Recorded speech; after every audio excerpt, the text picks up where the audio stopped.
What's up, guys? Welcome to Daily Dose of Reddit. This is your host, Zach, and today's subreddit is r/ProRevenge. This story's called Mock My Mother's Death, I Bankrupt You. So this could be a very, very long story. I'll try to summarize where and when I can. My now ex-wife Kate and I moved to an apartment in 2010. The house as a whole was a renovated townhouse split between two sides with two apartments on the bottom and two apartments upstairs. Addresses ending in 126 through 128 accordingly. I wasn't the biggest fan of the apartment, as it was a much older building than I had ever lived in, but I quickly adjusted to the wood creaking throughout the night. On the initial walkthrough, we noticed that the only problem was that there was a dip in the bathroom ceiling. The landlord, Jay, promised us that he would get it fixed ASAP. 1 year to the day that we moved in, there was a loud crash at 4 a.m. The bathroom ceiling had collapsed, and there was tiling and wood all over the floor and in the bathtub. Now, Kate was typically the aggressive one, while I was more passive and laid back, and she kept calling Jay throughout the day. When she got in touch with him at around 9 p.m., she explained what happened and insisted that it be fixed immediately. Jay rebuffed, yelling that his girlfriend was a lawyer and he didn't need to do anything. Now, this is where I got mad. I went outside to have a cigarette and to call him myself. I feigned a relaxed demeanor, and at first he began trying to talk to me as a bro and kept saying, "Dude, I'm gonna get someone out there, but it's gonna take a few weeks." When he couldn't sway me that way, he began yelling about his girlfriend and her knowing the law. What he was unaware of was that I had read the tenant laws in my state, and so, as he tried to lie, I waited until he was finished. And I then recited the law, stating that if an apartment was considered uninhabitable, then the landlord needed to pay for the tenant to stay in a place until it was resolved, meaning he would have to pay for us to stay in a hotel of our choosing every night until the ceiling was fixed. He tried to say that our upstairs neighbor Phil was the super, but he wasn't sure if he could get him down there that night. He placed me on hold and came back a few minutes later and said that Phil and his girlfriend were out of state. I rang Phil's doorbell and asked, with Jay on the speakerphone, if he was assigned as the super. He laughed and said, "No." Dejected, Jay said he would have people out there the next day. Previously, he said they were busy for at least 3 weeks. There's more to this incident, but it led to two conclusions. 1. If you're going to lie, then there has to be a consistency in your lie, and make sure that the people you lie to don't communicate with each other. 2. This is where a feud started between me and my Kate versus him and his mother. She was the original landlord and gave the house to him so he could begin to make a side profit. Fast forward to a year later, Jay stopped coming to the house and his mom began doing the pickups. Around this time, my ex and I had been laid off and we were working with Social Security for food, health, and housing insurance. We were approved for all three in April, but we would not get the check until May. When our typical check wasn't in the landlord's mailbox, he immediately gave a summons saying that he was taking us to court for eviction. The day we went to court, he had no lawyer, and going before the judge, here's the summation, or rather a non-verbatim account of how the case went. Does the defense have a means to pay within 90 days of non-payment? Yes, Your Honor. We hand over the paperwork showing that he will be reimbursed for April and May. I see no problem. They are breaking no laws. Why are we here? Well, Your Honor, they have been bullying. I don't care. Unless they are breaking a law, then this case is dismissed. Suffice it to say, Jay and his mother were not happy. Around this time in my life, things were tumultuous. My mother, who had been battling lung cancer for 4.5 years, succumbed to it in June. This happened at roughly the same time his mom came knocking, looking for payment. I explained that I would leave the check in the mailbox when we got back from the funeral home and to please just respect my right to mourn. She took her fingers and began rubbing them together, pretending to play the world's smallest violin. I will never forget what she said next. "Oh, my mommy just died. Woe is me. She probably had it coming. I don't care if your entire family is dead. I want my money." She smiled smugly, proud with what she had just said. I saw red, and my heart jumped into my throat. I went, grabbed the check, and handed it to her in absolute shock that anyone would say something so messed up. She had finally managed to push a button that very few people I've known throughout my life have gotten close to pressing. I went into rage mode, but not in the way you would expect. The revenge. We were always told that if a health inspector came by to not open the door. I waited until August, since that was the month before the lease was going to run out, and we knew they would not extend a renewal. I walked up the block to Town Hall to ask for a health inspection of our property. It was scheduled for several days later. Now, it's important to know several things. 1. I was friends with all of the tenants. Phil had moved out with his fiancée, but the new tenant was a really cool girl around my age named Danny. Tom and Hannah on the other side of the downstairs floor had moved out in July, and Jay was still looking to fill it. The only one who wanted to stay out of this was Rose on the upper right apartment. 2. I had gotten permission and her spare keys so I could let the inspector in Danny's apartment, and I knew that I could use the back staircase on the right side to let him in on Tom's now vacant apartment. 3. I knew that Danny was also moving out in September, a month after Kate and myself. The inspector came and it was glorious. He checked the exterior of the house, first noting the wires were exposed. There was an old empty dryer, along with other odd clutter in the backyard. I brought him inside the shared entrance, and as I was counting on, he noticed that the last inspection dated back to 1994. 18 years. This meant that for each year he did not have an inspection, there would be appropriate fines. For our apartment, we had black mold growing in our bathroom, and the bubble in the ceiling had begun to regrow to problematic proportions. Upstairs, Danny's apartment was suffering from leaks in the ceiling, and it looked like her bathroom ceiling was also on the brink of collapsing. We then went to the basement. The boiler was on the verge of exploding. There was flammable items along with gasoline and a pack of matches sitting right beside it. 2 things that I did not know was 1. The fire door that separated the 2 sides did not close all the way, rendering it moot. To be honest, I had never heard of a fire door until that day. 2. On the right, 128 portion, basement side, there was a toilet. A toilet that had blown up. It had coated the surrounding walls, and the leakage prevented us from going up to the floor via the right side. The entire time, the inspector was photographing and writing constantly. We stepped outside, and he said he needed to come back. When I asked why, he said he had run out of space to write down all of the infractions. He had filled the front and had written an entire page on the back portion. I kindly and coyly asked, "Well, how much will it cost right now?" He scratched his head and said, "Around 20 to 30K from what I could see, but it's probably going to be higher as this house was never licensed to be split into apartments." I thanked him, and he was going to come back with the county inspector. We were gone when that took place, though I did ask him to send me a copy with a list of violations to my new address. So we moved out at the end of August, but I got the updates from Rose. Because he was the current owner, he owed all current fines, and no one new could move into the empty apartments until everything was up to code. Because 3 out of 4 were vacant, he was losing $4,500 in potential rent. He handed the property back to his mother and had to file for bankruptcy. Now here's the other thing. Every time an old tenant left and a new one was coming in, an inspection was supposed to be done. Now that all of the financial burden fell on her, they looked into the records and she was fined for each time she had broken that rule. $750 per. By the end of the year, Rose had moved out, so the place was hemorrhaging money. I sit back, proud of what I had done, and let it be.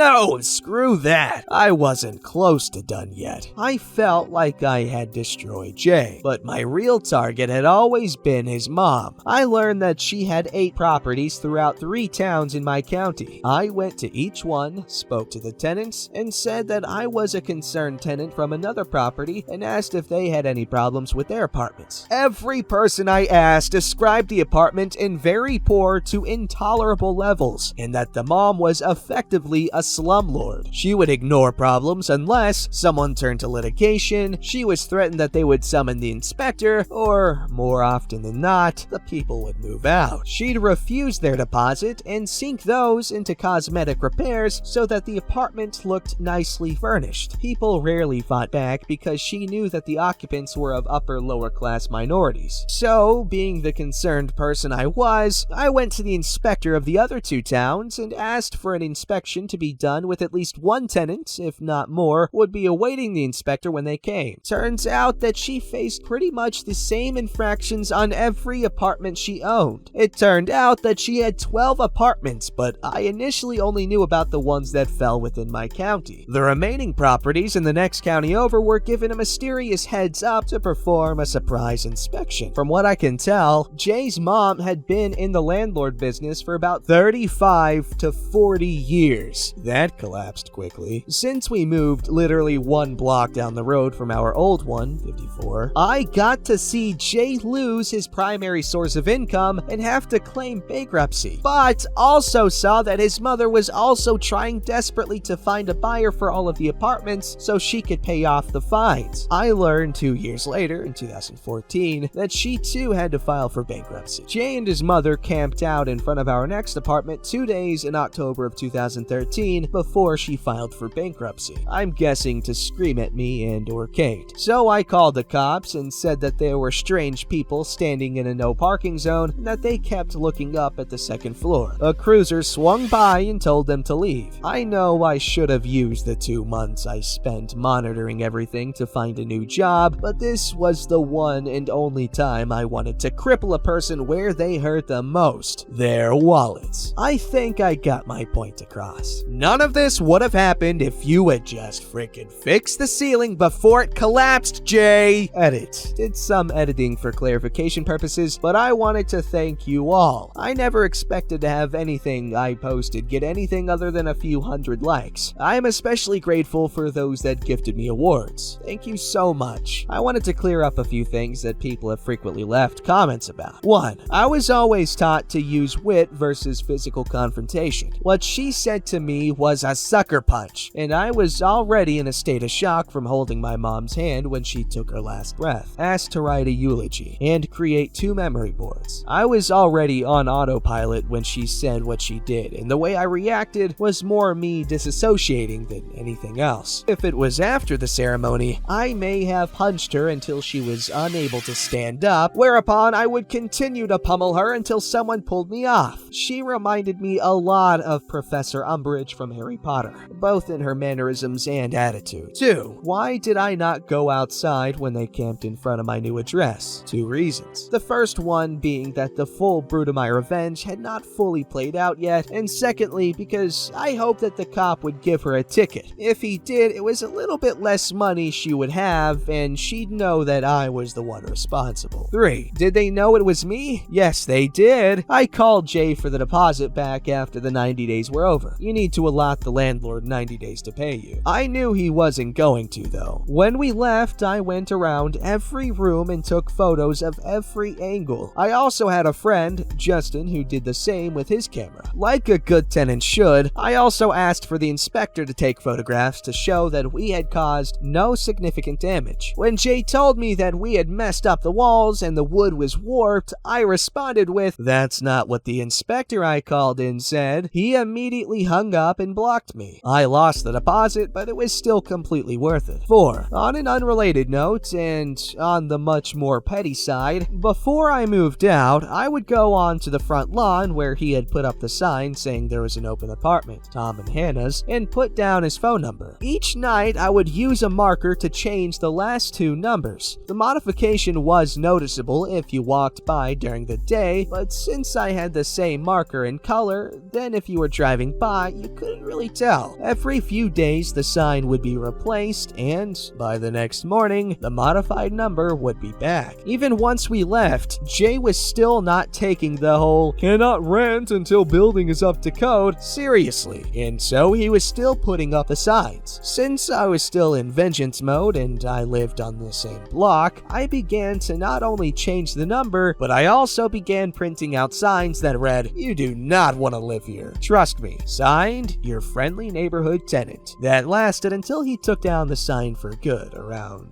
November? Magnificent story, my friend. Very scummy thing for the landlord and his mother to do.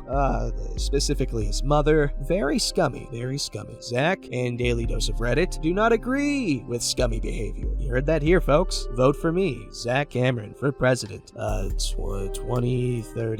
36. Yeah, that's when I'm gonna be old enough to run. Don't forget to like, subscribe, and hit that bell to never miss an episode.